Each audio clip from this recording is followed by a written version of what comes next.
नमस्कार। Professor S Narayan Raju YouTube channel में आपका स्वागत करता हूँ। आज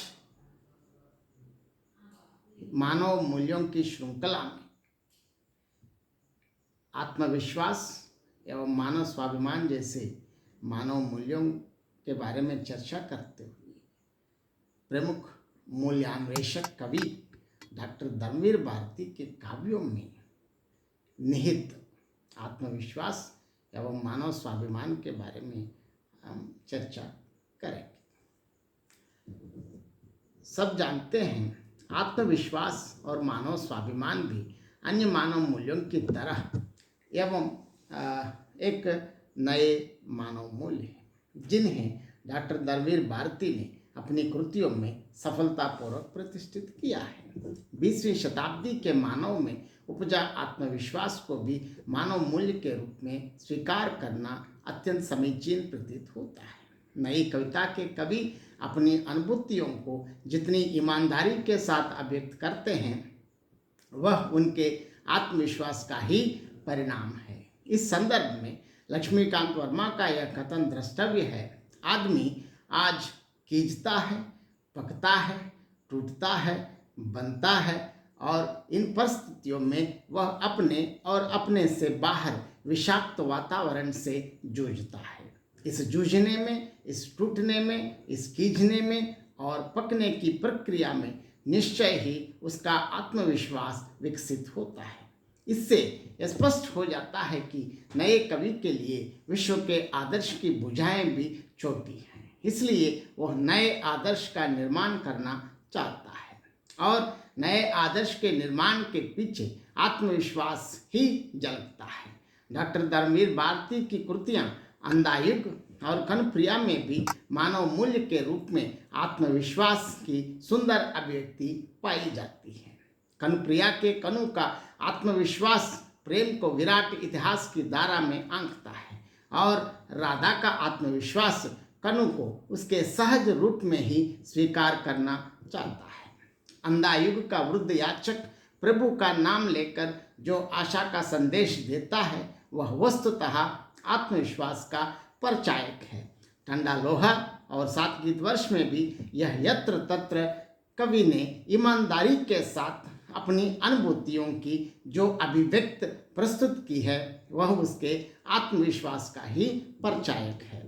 डॉक्टर धर्मवीर भारती मूलतः स्वच्छंद प्रवृत्ति के कवि हैं, अतः उनके गीतों में जीवन के प्रति पलायन अथवा आक्रोश का स्वर संकल्प और जिजीविषा के स्वर को दबा नहीं पाया है। यही कारण है कि उन्होंने ठंडा लोहा संग्रह की मेरी परछाई कविता में आत्मविश्वास की प्रखर अभिव्यक्ति दी है। इसके लिए जो यह सच है, इस रेतीले बयाबान में आंसू से भीगे मंजुल संगीत सरी की अक्सर ऐसी भी आवाजें आ जाती हैं। कोई यह भी कह जाता है, सगन तिमर को कुचल कुचल कर यदि मैं चलता ही जाऊं तो मेरे ही कदमों से जिंदा सूर्य उगेगा, मेरे मस्तक पर शंकर का चांद खिलेगा, अंधियारे के सांप गले का हार बनेंगे।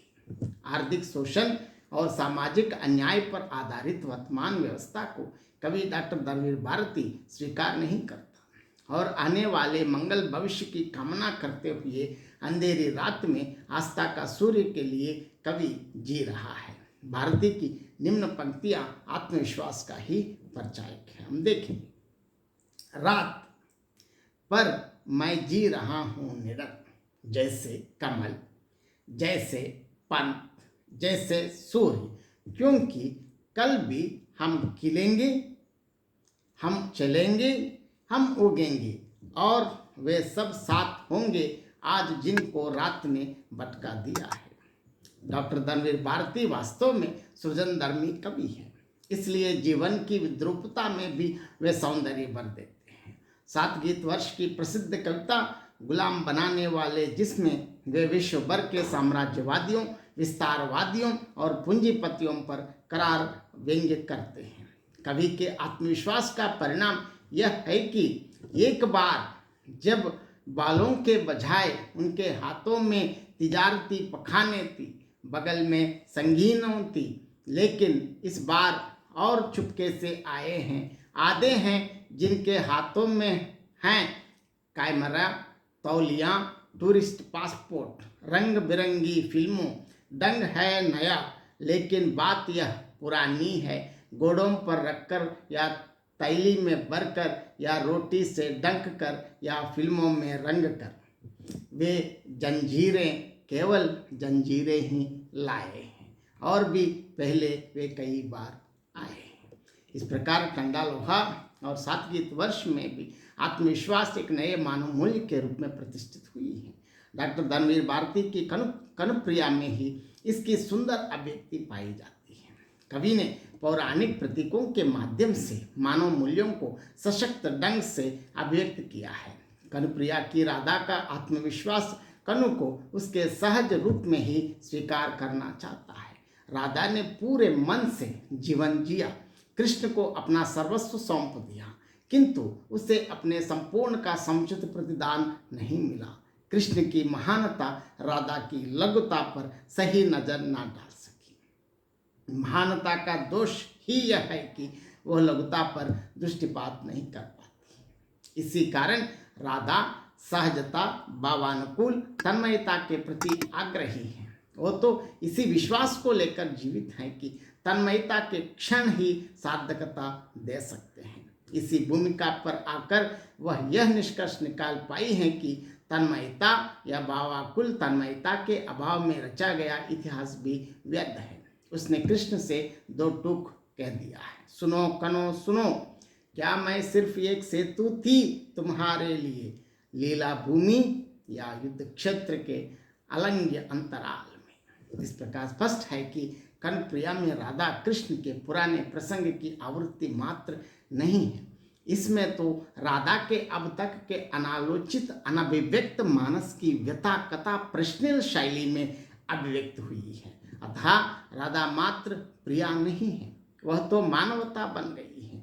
भारती की राधा प्रणय विलासिनी, मानिनी और नटखट होने के साथ साथ आधुनिक बोध के कतिपय तटों का स्पर्श भी करती है। इसी कारण से वह कनु को उसके सहज रूप में स्वीकार करना चाहती है। उक्त पंक्तियां राधा के आत्मविश्वास का ही परिचायक है।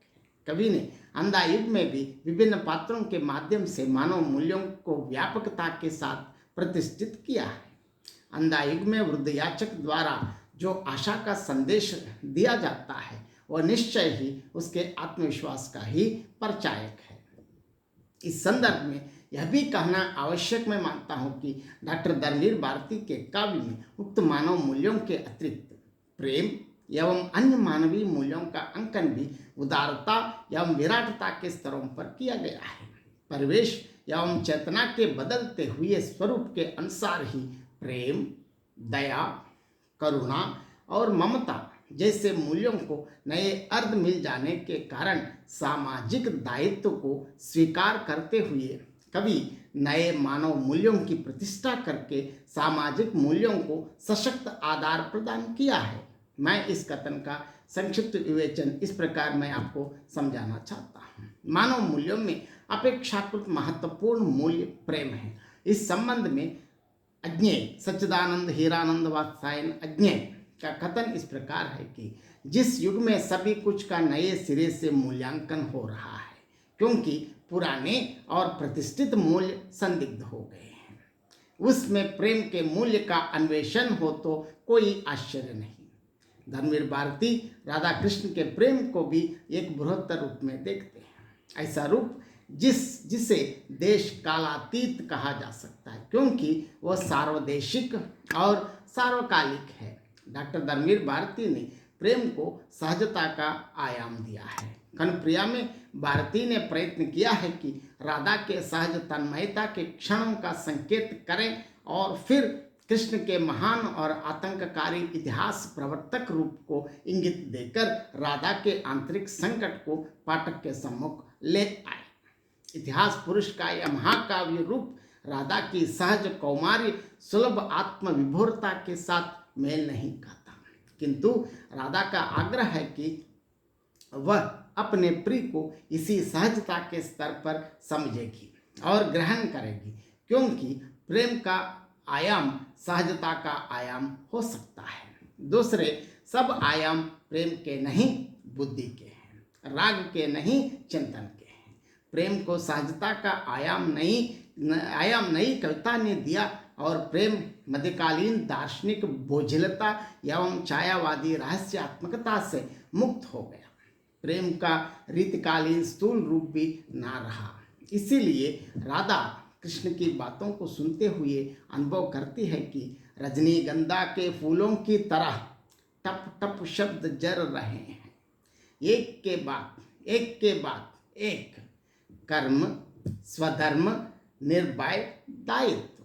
मुझ तक आते आते सब बदल गए हैं, मुझे सुन पड़ता है केवल राधन राधन राधन। शब्द शब्द शब्द, तुम्हारे शब्द अगणित है कनु संख्यातीत, पर उनका अर्ध मात्र एक है, मैं, केवल मैं। फिर उन शब्दों से मुझी को इतिहास कैसे समझोगे कनु?